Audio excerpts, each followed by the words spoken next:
22, ustedes saben que Abraham llega a tener un hijo con Sara,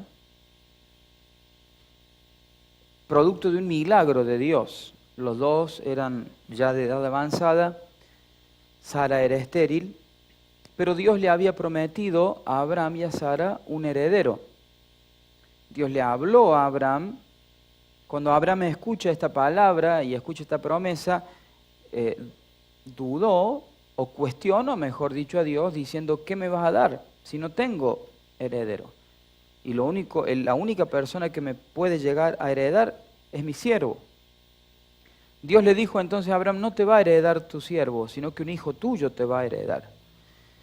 En el momento quizá menos pensado, como la mayoría de las veces Dios hace las cosas, en el momento que uno menos se lo espera, llegó el milagro posterior a un intento humano de Sara y de Abraham, que se llamó Ismael. Llegó el día, llegó el milagro y llegó el heredero que Dios había prometido. Llegó Isaac. Isaac había crecido. Isaac ya era un muchacho grande. Y cuando ese muchacho ya era grande, Dios le habla nuevamente a Abraham y le dice en el capítulo 22, versículo 2, toma ahora tu hijo, tu único, Isaac, a quien amas, y vete a tierra de Moria y ofrécelo allí en holocausto sobre uno de los montes que yo te diré.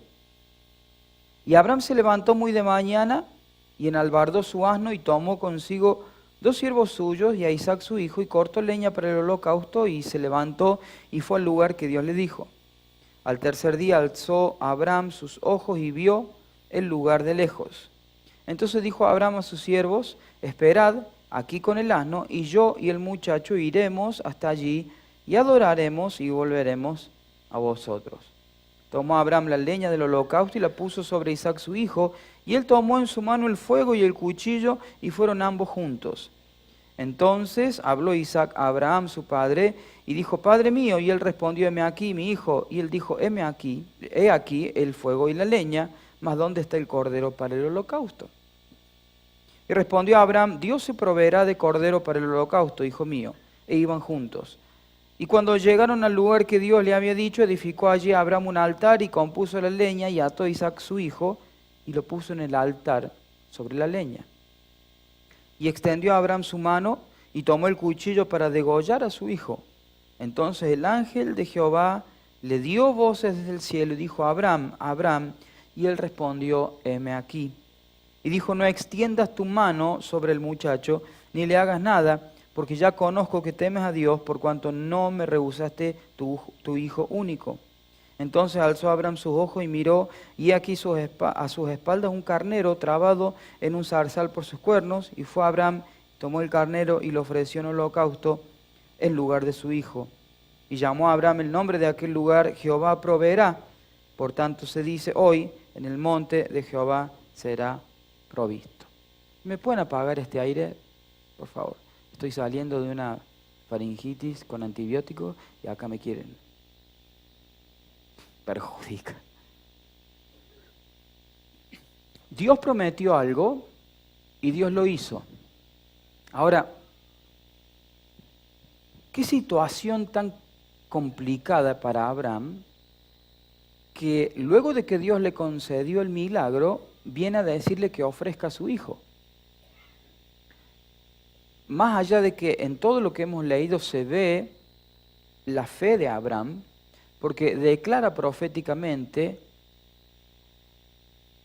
que él se va a quedar con su hijo, porque cuando los siervos le preguntan dónde va, él le dijo, ustedes quédense acá, espérenme, el muchacho y yo vamos a subir a adorar a Dios y vamos a volver. Él declaró que iba a volver.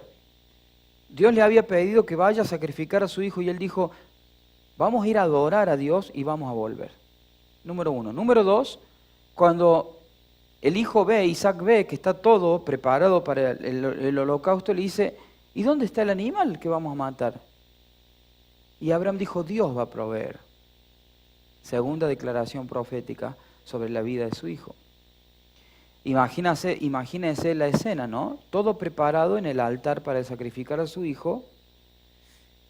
Imagínense a Abraham levantando el cuchillo para degollar a su hijo.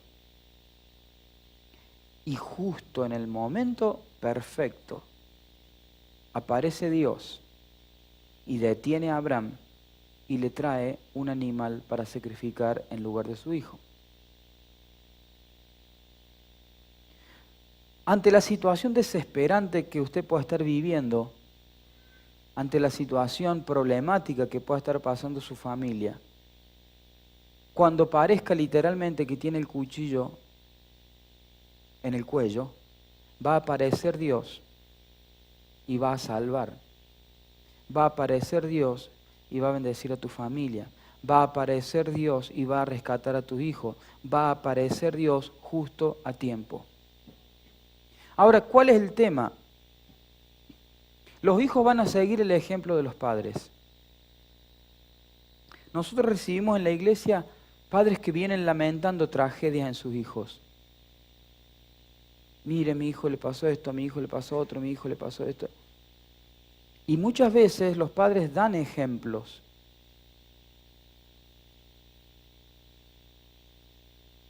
Hoy por cuestiones de la vida hay muchos papás, mamás solteros.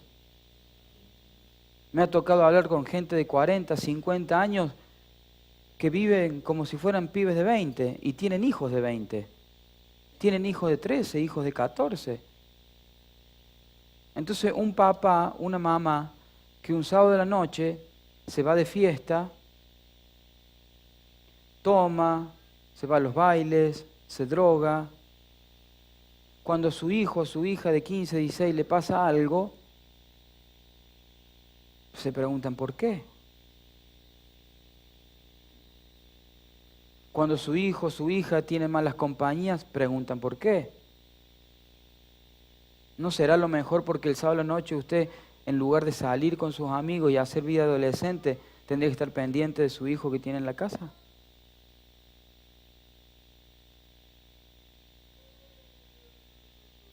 ¿Qué pasa con los problemas que el enemigo quiere traer a cada familia, a los matrimonios, sembrar discordia? ¿Qué pasa con los problemas que el enemigo quiere traer en la economía de tu casa? Que no alcanza, que todo sube. Yo te estoy hablando de esos momentos en los que vos pensás que ya no hay solución, que ya no hay salida. Hablo de esos momentos de desesperanza, donde vos buscás para todos lados y no encontrás la fe. Donde pensabas que Dios te iba a bendecir y de repente no estás viendo la bendición de Dios. Ponete en ese lugar de Abraham. Dios le había prometido un hijo y él estaba a punto de degollar a su hijo porque Dios le había dicho que hiciera eso. Ponete en el lugar de una viuda que iba a sepultar a su hijo y Jesús andaba por ahí y había una caravana con la viuda que iban de camino al cementerio y había otra caravana que venía con Jesús. Dos realidades. La viuda y todos los que venían con ella llorando por ir a sepultar a su hijo. Jesús y toda la multitud que venía con él, gozosos, habían escuchado la palabra.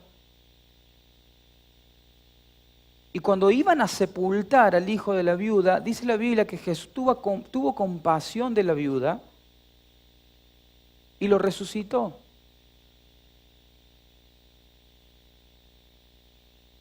Nosotros amamos, servimos y adoramos a un Dios que ante cualquier circunstancia que nosotros pensemos que ya es demasiado tarde, Dios tiene la última palabra y te dice, todavía no es tarde porque yo no hablé, porque yo no hice lo que tengo que hacer. Hay situaciones que vos ves en tu vida como que ya no hay solución, como que está todo perdido. Hay situaciones que ves como muerte. Pero Dios quiere decirte esta mañana que no te resignes porque Él todavía no ha hecho lo que tiene que hacer. Él todavía no ha dado la última palabra, Él todavía no ha levantado su mano. Y entonces, ¿qué pasa? Entonces, ¿por qué todavía Dios no lo está haciendo? ¿Cuánto falta para que Dios lo haga? No sé cuánto falta. Yo sé que los tiempos de Dios son perfectos. Yo sé que Dios tiene todo bajo control. Y yo sé que Dios nunca llega tarde, tampoco llega temprano. Dios llega justo a tiempo. Claro, esto uno lo entiende después de haber vivido ciertas cosas. Porque en el momento de la desesperanza, en el momento donde las cosas están mal, en el momento donde la perspectiva se ve turbia, donde se ve todo oscuro y no hay ninguna lucecita de esperanza, cuesta. Pero cuando has vivido, cuando has tenido algunas experiencias traumáticas, dolorosas, angustiantes, con mucha incertidumbre, y has visto que Dios llegó a tiempo, podés testificar y puedes decir, es verdad, Dios llega a tiempo. Yo pensé que ya había pasado, yo pensé que ya estaba todo mal, yo pensé que estaba todo perdido, pero Dios llega a tiempo. Me comparte el pastor Wolf de Buenos Aires, solemos hablar, que una nena de 12 años vino a hablar con él. 12 años. Y dijo, pastor, ya he sufrido demasiado por amor. Ahora me voy a dedicar a mí misma. 12 años. Y dice que le dice, pero ¿quién te hizo sufrir por amor? ¿Barney? ¿Pokémon? ¿Mickey Mouse?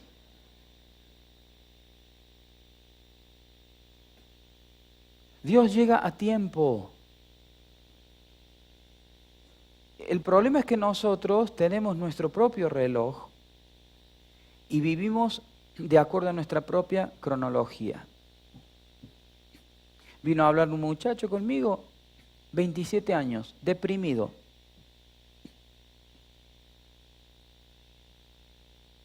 Porque se había peleado con su novia y ya no había esperanzas para él.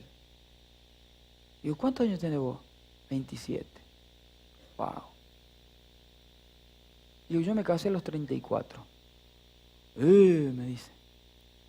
¿Sí? Si vos a los 27 estás deprimido, entonces yo que tendría que haber hecho a los 30, 32, le digo. Digo, Dios llega a tiempo, Dios no llega tarde. Y a veces nosotros nos afanamos por lograr cosas por el miedo de que el tiempo pasa. Se me hace tarde y mirá, se me pasa el tren. ¿A cuántos solteros le han hablado de ese bendito tren? Y se te pasa el tren, se te pasa el tren, se te pasa el tren. ¿Qué tren? Yo nunca estuve esperando ningún tren. Yo viajo en avión de primera clase, en tren no. No estoy esperando ningún tren. Pero nosotros hacemos cálculos y pensamos y diagramamos. Entonces manejamos los tiempos de acuerdo a nuestra propia cronología y a nuestro reloj. Y Dios no se maneja de esa manera. Dios se maneja en la perfección. Cuando nosotros entendemos que servimos a un Dios perfecto, podemos estar tranquilos y dejar todo en sus manos porque Él es perfecto y maneja todo a la perfección. Cuando nosotros nos empezamos a apurar por el paso del tiempo, por la presión de los demás, y que ya a esta hora, y que ya tendrías que, y que ya, entonces te empiezan a meter esa presión y bueno, ya debería, y a esta altura ya. Y yo no tiene nada que ver esto con la desidia y el desgano. Y decir, bueno, ya voy a ver qué consigo. No salga de acá esta mañana si no tiene trabajo diciendo, el pastor dijo que el Señor hace todo el tiempo, así que yo me voy a quedar esperando hasta que el Señor me traiga un trabajo, porque no se agarre las cosas como a usted le parecen. La Biblia nos habla de dijo el apóstol Pablo, anden sabiamente, aprovechando bien el tiempo. Esperar el tiempo perfecto de Dios no significa sentarse a cruzar los brazos y no hacer nada. Significa aprovechar bien el tiempo. Cuando este chico vino a decirme que a los 27 años estaba deprimido porque no tenía más novia, le digo, ponete a servir al Señor. Vení a la iglesia. ¿Qué haces? Trabajo en un banco. Bueno, ¿a qué hora salí? 3:30, 4. Bueno, te vas a tu casa, te pegas una ducha, merenda y te venía a la iglesia. Todos los días acá hay algo para hacer. A las 8 de la noche, si querés, venite todos los días. Ya ves cómo sirviendo todos los días se te va la depresión en 2 segundos. Ocúpate, hace algo, invertí, todo el tiempo y las ganas que vos le des al Señor, se vuelve a vos multiplicado en bendición. No, ahí se deprime, entonces se queda en la casa mirando las cartas. La chica le devolvió una valija con ositos, él llora sobre los ositos toda la noche. Sale de acá, dona esos ositos a alguien y ponete a servir a Dios. No, que ya mire la edad que tengo. ¿Y qué tiene? La edad es un número, hermanos. Cada vez nos gusta menos, pero es un número. De usted depende cómo usted viva su vida. Porque el tiempo de Dios es perfecto. Dios ya tiene nuestros días contados. ¿Usted sabía eso? La Biblia dice que Dios sabe hasta los pelos que usted tiene. Y para algunos Dios va bajando la cuenta, ¿no? De 2 millones pasó 1.850.000 y así Dios va descontando. Hay que pedirle al Señor, Señor, multiplica, vos que conoces la cantidad, multiplica. Si Dios conoce hasta los pelos que vos tenés en la cabeza, se te cae un pelo y Dios ya sabe cuántos te quedan. O sea, usted piensa que eso no es verdad, eso es cierto, es el Dios que nosotros tenemos. Si te cae un pelo y dices, te quedan 2.847.223 con el que se te cayó esta mañana. Si Dios tiene contado hasta los pelos nuestros, ¿no va a tener contado nuestros días? Y no va a tener programada nuestra vida para que sea una vida bendecida, prosperada. Pero hay que estar bajo la mano de Dios, como hablamos hace tiempo, bajo el abrigo del Altísimo. Si usted está bajo los brazos de Dios, en los brazos de Dios, bajo su abrigo, su vida va a ser una vida perfecta. Ah, mentira, no existe la vida perfecta. No existe la vida perfecta de acuerdo a nuestra manera de ver las cosas. Pero existe la vida perfecta en las manos de Dios, en el plan de Dios y en la voluntad de Dios. Si usted y yo hacemos la voluntad de Dios, le buscamos todos los días y buscamos su presencia, eso es una vida perfecta. Porque no hay nada mejor que vivir para Dios, con Dios y en Dios. Dios nunca va a llegar tarde. No le pidas explicaciones a Dios. ¿Por qué? ¿Por qué? ¿Por qué? ¿Por qué todavía? ¿Por qué todavía? Dios sabe por qué todavía no. Él tiene todo bajo control. Hay un día específico para tu milagro. Hay un día específico para tu bendición. Y Dios no te va a hacer esperar más de lo que tenés que esperar. Y en cada espera hay una preparación. En cada espera Dios está haciendo algo. En cada espera Dios te está diciendo, yo te voy a sorprender. Y el día menos pensado se concreta tu milagro. Porque Dios nunca va a llegar tarde. Ahora nosotros vivamos como que todos los días es el día que llega nuestro milagro. No para desanimarnos a la noche porque no llegó. Vivamos todos los días esperando el milagro. Con la actitud de expectativa de que Dios lo puede hacer hoy, de que Dios lo puede hacer mañana, de que Dios te puede bendecir, de que el cielo se va a abrir sobre vos y vas a tener la gracia y el favor de Dios. Dios no llega tarde, Él siempre llega a tiempo.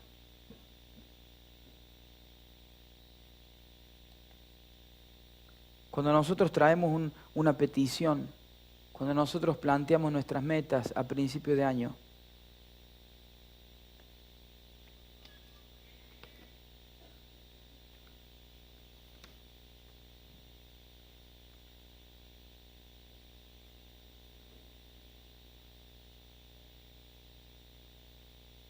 mira, acá tengo 1, 2, 3, 4, 5, 6, 7, 8, 9, 10 peticiones personales, ¿no?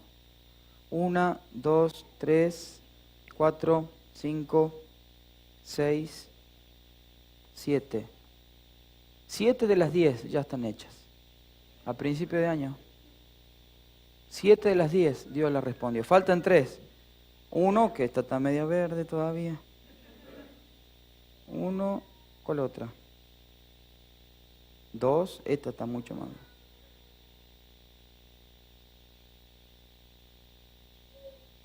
1, 2, 3, 4, 5, 6, 7, 8. Ah, son 9.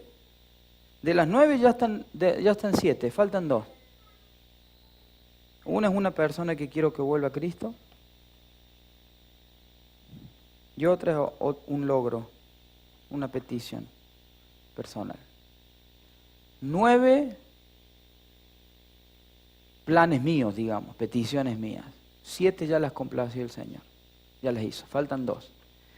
Dios siempre llega a tiempo. Una de estas se concretó hace 2 semanas, 3 semanas. Dios siempre llega a tiempo. Y si queda alguna de estas, esta parece que va a pasar para el año que viene. Y bueno, tendré que volver a escribir. Pero no me voy a desanimar. Dios siempre llega a tiempo. Dios siempre, capaz que las dos tengan que pasar para el año que viene, a menos que Dios haga un milagro sobrenatural que puede pasar o no. Y el año que viene, en enero, cuando vuelva a hacer mis peticiones y tenga que a lo mejor escribir estas dos, de nuevo, que no se dieron, no lo voy a hacer con desánimo, no le voy a decir, mira, al final, ¿para qué creo? Le voy a decir, gracias Señor, este año vuelvo a pedirte lo mismo y como insisto en esto, yo sé que está más cerca el milagro. Llegas justo a tiempo y cuando llegas, sorprendes. Eso es lo que pasa cuando nosotros nos sometemos completamente a Dios. Cuando Dios te trae una bendición que vos has estado esperando tanto tiempo, que has estado pidiendo, no la recibí como, ¡ay, llegó! No, porque Dios te sorprende. No llega de la manera que vos pensabas que iba a llegar, no llega en el tiempo que vos pensabas que iba a llegar, no llega nada que ver como vos pensaste. Todo es diferente y te quedas así, ¿en serio? Dios te sorprende. Dios es un Dios perfecto y obra en perfección. Quitemos de nuestra mente nuestros paradigmas y nuestras estructuras de que la perfección es como nosotros esperamos. La perfección no es recibir las cosas como nosotros queremos. La perfección es aceptar la voluntad de Dios, que es agradable y perfecta. Dios va a llegar a tiempo, justo a tiempo, pero tenemos que estar bajo su abrigo. Si tenés hijos que están lejos del camino del Señor, vos mantenete firme por tus hijos. Cree por tus hijos. Decís, Señor, tenés todo bajo control. Y no des malos ejemplos. Mantenete en la fe. Mantenete firme. No te desanimes. Dios va a llegar a tiempo. Dios va a llegar a tiempo. Dios maneja las cosas en el tiempo perfecto. Cuando yo era niño íbamos a un supermercado a 2 cuadras de mi casa y mi mamá le predicaba, mi mamá le predica a todo el mundo, al colectivero, a todo el mundo le predica, a la planta, todo el mundo se tiene que convertir. Y me hacía pasar vergüenza de chico, porque ella todo, ¿conoces a Jesucristo? Y le empezaba a hablar y entonces le hablaba a esta señora de la carnicería, del supermercado. Y la señora era muy católica. Y le dice, mira, ahí debo quedarte con tu fe, pero yo tengo mi fe, yo le rezo a la Virgen y tengo el rosario. Y le digo, no, yo también creo en María, la madre de Jesús. Pero es la madre de Jesús, no la madre de Dios. Y Jesucristo, y la señora, sí. Hasta que un día la señora le dice, ¿dónde es la iglesia esa que vos vas? Dice, mira, acá tenemos, bueno, y fue. La señora se convirtió a Cristo. Le predicó a su esposo. El esposo se convirtió a Cristo. Se les incendió el negocio. Siguieron firmes en la fe. Repuntó el negocio después del incendio. Él le dio como un preinfarto, quedó mal. Dios lo levantó. Y comenzaron a servir en la iglesia. Y ella fue líder de las vigilias en Calle Salta. Y yo de niño veía a esa mujer y después de adolescente, cuando yo me quedaba en las vigilias de Calle Salta, ella dirigía las vigilias. Su marido fue un prócer en Radio Amistad, porque durante 15 años, hasta unos poquitos meses antes que muriera, hizo programas en la radio folcloreando con Jesús y Muchinga Muchinga Tango, que era un programa de tango que hacía él. Y recitaba y esto. Muy fieles los dos. Y oraban por sus hijos. Porque sus hijos no conocían al Señor y no querían saber nada. 2 años antes de que él falleciera, su hijo mayor conoce a Cristo. Comienza a congregarse. Pero su hija, no. Hace un par de años él muere. Sorpresivamente, un paro. Ella quedó muy triste. Su hijo, a los 10 meses, muere, lo encuentran en la casa. Y su hija vivía en Buenos Aires. Queda la señora sola, la iglesia la ayuda. Se enferma mucho, la voy a ver un día al hospital y me encuentro con su hija. Su hija me conocía del barrio, ¿no? Era la hija de la señora del súper, ¿no? Y nos conocía. Y pude percibir en sus ojos la bronca. Ustedes que se llevaron los últimos años de mi mamá. Entré a verla y estaba la chica, me trató mal. Ella le pidió que fuera a hacer algo y pudo hablar conmigo, ella sola. Y ella tirada prácticamente en la cama me dijo, Miguel, no dejes de orar por mi hija. Ella va a conocer a Cristo, ella va a ser salva. Y le digo, Jorgelina, vos creíste en el Señor Jesucristo y vas a ser salva vos y toda tu casa. Y tu hija va a ser salva. Volvió la hija, me pidió que me fuera, me echó. Enojadísima, mala. Muere la señora. Voy al velorio, la hija prácticamente ni me miró. Pasó el tiempo y el año pasado termino de predicar en Calle Salta y una señora me saluda en el pasillo llorando. Me dice, Miguel, ¿sabes quién soy? Le digo, no, la verdad que no. Estaba muy distinta. Había bajado muchísimo de peso, estaba muy rejuvenecida, el pelo corto, era otra persona. Y la miro bien a los ojos y le digo, ¿Estela? Y llorando me dice, sí. Gracias, dice, por todo. Conoce a Cristo, dice. Mi hija me predicó. Mi hija está congregando en Buenos Aires. Y yo me fui a vivir con ella después que murió mi mamá. Porque me quedé sola, me separé, mi marido me dejó.